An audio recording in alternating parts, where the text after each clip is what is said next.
Welcome to the Coast to Coast podcast, brought to you by Play Picks and the Lines, coming to you from the West Coast. Josh Lander, joined by my guy Nate Weitzer on the East Coast, and it's time for that player props video we love to bring you each and every weekday. Looking to kick off this week, staying super hot. Last 3 Mondays have been pretty very, very profitable for us, so we'll look to stay on that hot streak.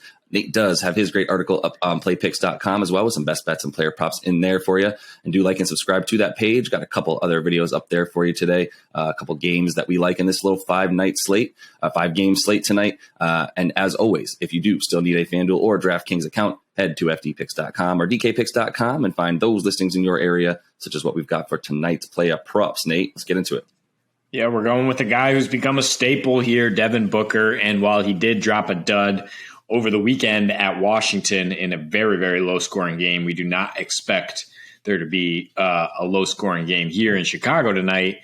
As long as Zach LaVine is playing, then we would almost certainly have an over there. Right now, the total at 227.5 where it opened. I would look at the over here first and foremost. Chicago's 9-2 to the over on back-to-backs, and 11-6 against the Western Conference, and the Suns 11-8 to over against the East, including 6 of their last 7. So if the Suns are scoring a lot, you're definitely going to have an outburst from Devin Booker, who prior to that Washington game was averaging 36 points per game, his last 6 on the road. He got into a couple duels with DeMar DeRozan, his last 2 against the Spurs last season, 35 and 37 points against DDR, and these Bulls, who we had 45 points against last time out, averaging about 30 points on a 36% usage rate his last 6 against Chicago. The Bulls, as we know, without Alex Caruso and Lonzo Ball, can't stop anyone on the perimeter. They're 28th in defensive efficiency over the last 4. And, it's just going to be easy cookings for Book. It's just a question of whether the other offense is going to force him to ramp up his scoring, which Washington did not.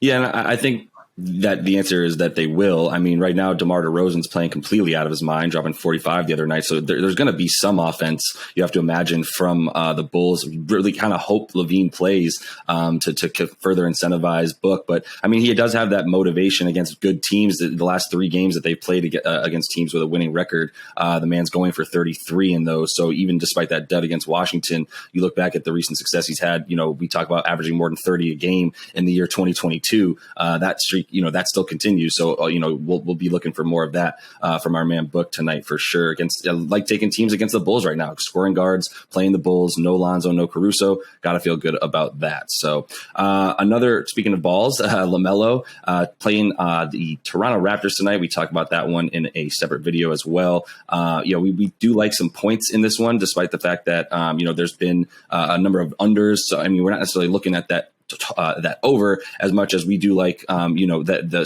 certain guys to get theirs tonight. Lamelo, his points, rebounds, and assists, 32.5, minus 111 at DK right now on DraftKings. He did put up a couple duds in a row against 2 very, very good defensive teams in Cleveland and Miami. But before that, put up 38 against a very, very good defensive Boston team as well.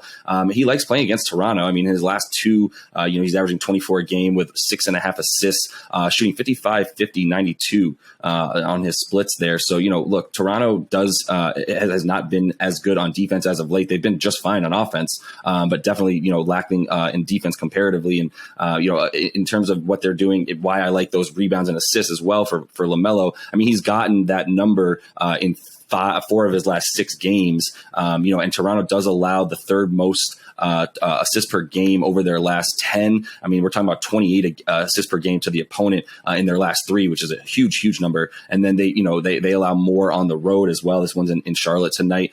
They're also giving up a ton of rebounds as well to their opponent. Bottom 10 in that as well over their last 10 games. It has Toronto. So I think there's the opportunity for LaMelo to get over that tonight, just mostly because he will have the ball in his hands plenty, and I do see him getting those ancillary stats, which is why I'm not too scared of the 32.5 PRA there.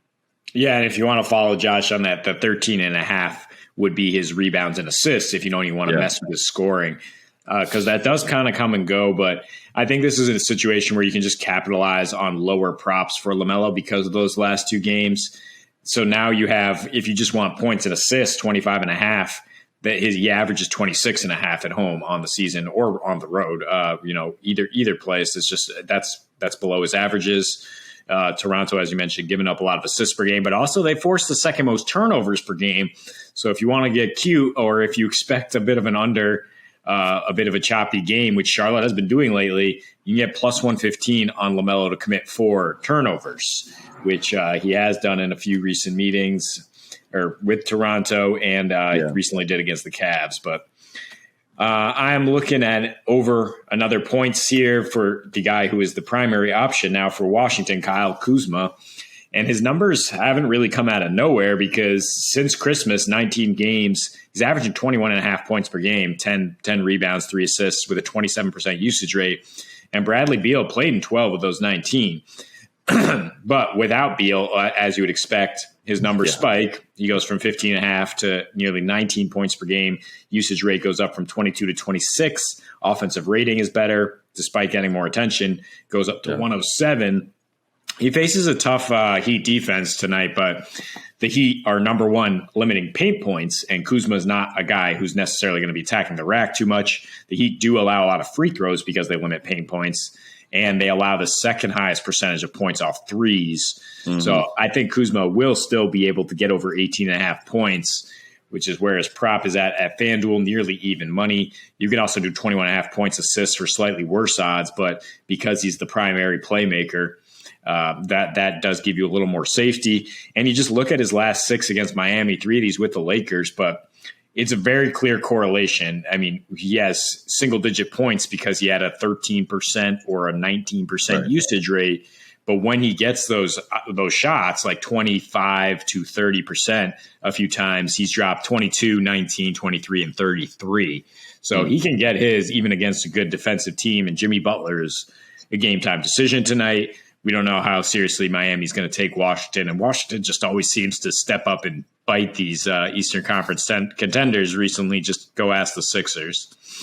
Yeah, that's fair. I mean, honestly, what I've also loved from Kuz this year is his rebounding. That's something that, regardless of Bradley Beal being in the lineup, doesn't really, impact that ability. In his last 10, he's averaging 9.5 boards. Even in his last 5, he's still at about 9 boards a game, 8.8. So you just look at, no matter who's playing or what's going on, Kuz is still getting those boards, and sitting at 7.5 or 8.5 right now for that prop. So you're looking at about 26.5 points and rebounds combined. I also really like that. I think he's capable easily of getting 20 tonight. I think he'll easily get, those 8 to 10 boards that he's been getting over the course of a long sample size, pretty much the whole season at this point. So yeah, Kuz definitely proving his value on a team that their value in stock is completely plummeting. But Kuz continuing to remain relevant as a guy that you could see continue to potentially get moved as well, unless they actually decide they want to keep him around enough to build around him, or at least, keep him as one of those pieces to build around another star. But either way, I think Kuz is on a huge upswing, and I love that we're still getting a ton of value from him, especially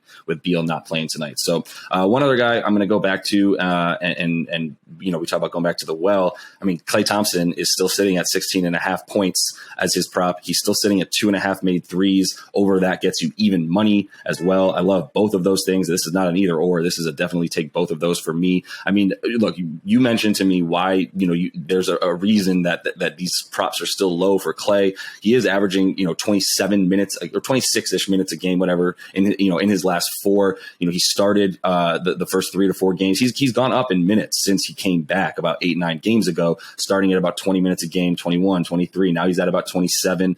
He hasn't had to play in crunch time against teams like the Nets and other and the Kings rather the other night when he dropped those 6 threes in about a quarter. And that's why I love those threes. I love those points. I mean, if his prop of threes is going to sit at 2.5, that's the best bet for sure.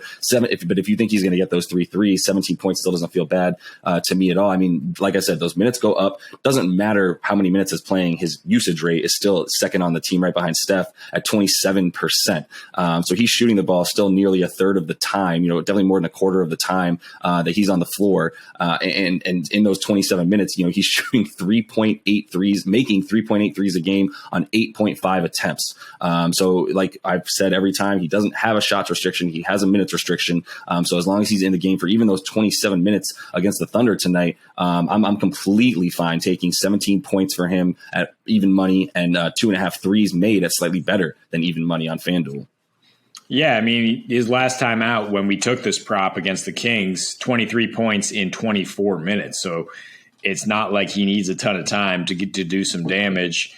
Most of his shots are coming from beyond the arc. OKC gives up the fourth highest percentage of points off threes and the fifth most threes overall. He loves playing the Thunder, as you mentioned. So, the threes for me would be the starting point because, again, I don't know if he's going to be attacking the rim as much, but I do know he's going to be taking about 8 threes, and he's one of the best shooters ever, and he's probably going to hit 3 of those. So I would definitely look at that. And the Kings game was just a laugher right away, but OKC has been spunky lately. Yeah. I think there's a chance they cover this 12-point spread with Golden State looking ahead at a Utah matchup in 2 nights. So maybe Klay gets a few more minutes. You know, he is capable, I think, of playing more than those 24 minutes. They just didn't need to against Sacramento on Friday. Yeah, and the reason they didn't need to is because a guy like Klay is the reason that they're going to be up by 25 at half.